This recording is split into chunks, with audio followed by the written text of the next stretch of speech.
Ik heb veel gereisd en veel dingen gedaan om een stuk van de wereld te kunnen zien. In Amerika ben ik bijna 2 jaar lang truckchauffeur geweest. En uit die tijd komt dit verhaal. Ik stond met mijn truck even buiten een klein plaatsje in het zuiden en nam mijn papieren door voor wat betreft de lading en mijn bestemming. Mijn mobilofoon stond zoals altijd aan op kanaal 19 en plotseling hoorde ik op de lijn de stem van een kleine jongen. Hij zei: "Hey, is er iemand die luistert? Hey truckchauffeurs, praat eens tegen Teddybeer."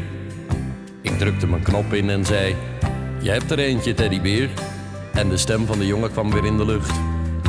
"Ik wil je niet van je werk houden en je eigenlijk niet storen, want mam heeft gezegd dat ik je niet mocht oproepen en van die mobilofoon af moest blijven." "Ja, sorry hoor, ik voel me een beetje eenzaam en het helpt als je eens met iemand praten kan. Want het is een van de weinige dingen die ik kan doen. Ik kan niet lopen." Ik nam de microfoon en zei dat hij net zo lang mocht praten als hij wilde. "Dit is eigenlijk de mobilofoon van mijn vader, maar hij is nu van mam en mij. Mijn pa heeft een ongeluk gehad en die is er niet meer. Mam werkt voor ons beiden en ik ben niet zo'n beste hulp voor haar. Ik kan niet goed uit de weg. Ze zegt vaak: 'Geen zorgen, we redden het wel.'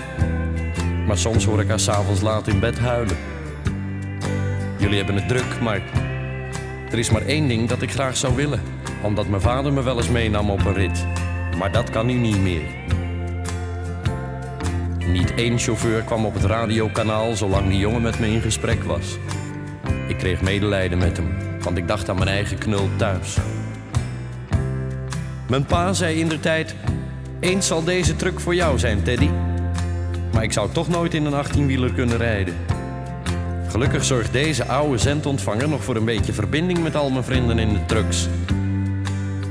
"Hey, mam komt zo thuis, dus ik moet sluiten.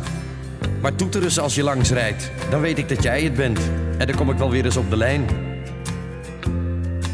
"Zeg Teddybeer, waar woon je precies?" vroeg ik hem. Hij noemde zijn adres. Gelukkig had ik geen bederfelijke vracht. Ik keerde mijn truck en reed naar zijn huis. Toen ik de hoek omkwam en de straat inreed, wist ik niet wat ik zag.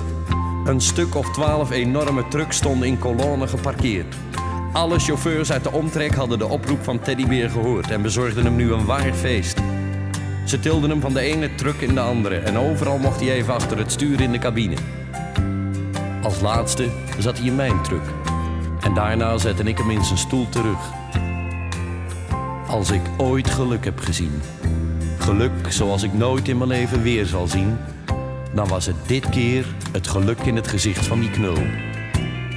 Ik ging met de pet rond om zijn moeder ook nog iets te kunnen geven en alle jongens namen afscheid van Teddybeer voordat zijn moeder thuis zou komen. Toen ik weer achter het stuur zat, stonden er tranen in mijn ogen, omdat ik had gezien hoe je heel eenvoudig iemand blij kunt maken. Toen kwam er nog een verrassing. Een vrouwenstem op de lijn met: "Bedankt van Teddy's moeder. We wensen jullie alle goeds en zullen bidden voor een veilige rit. Jullie hebben een droom van mijn jongen werkelijkheid gemaakt. Ik ga maar van de lijn, anders ga ik zelf nog huilen. God bless you and goodbye."